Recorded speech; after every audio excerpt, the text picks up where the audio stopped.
C'est Noël avant l'heure. Si vous cherchez un sapin un petit peu loufoque, il y en a plein ici. Nous sommes à l'espace Vendôme à Paris pour le 15e anniversaire des sapins de Noël des créateurs. Alors qu'est-ce que c'est? C'est super simple. Chaque année, un designer, un architecte ou quelqu'un de la mode crée justement une œuvre unique. Et ensuite, c'est vendu aux enchères. Parmi les créateurs cette année, plein de gens différents. Alors juste à ma gauche, nous avons du Jean-Paul Gaultier. À ma droite, j'adore, c'est celui que j'adore le plus, c'est les canards traîneaux à la place des rennes. Ça, c'est l'œuvre de Sonia Riquel, plein de choses. Alors, j'ai pu croiser Jean-Paul Gaultier, justement, tout à l'heure. Il m'a expliqué un tout petit peu par rapport à sa création. On l'écoute. Alors, ma création, c'est un sapin de Noël, mais un vrai sapin de Noël, c'est-à-dire qu'il est tout vert.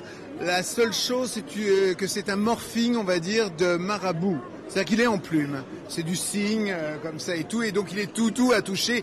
Les épingles se sont mutées en marabout. C'est-à-dire qu'il n'y a plus d'épines, il n'y a plus de pics et tout, donc on peut à la limite l'embrasser, le caresser, voilà, s'étendre sur lui, c'est comme une espèce de petit coussin.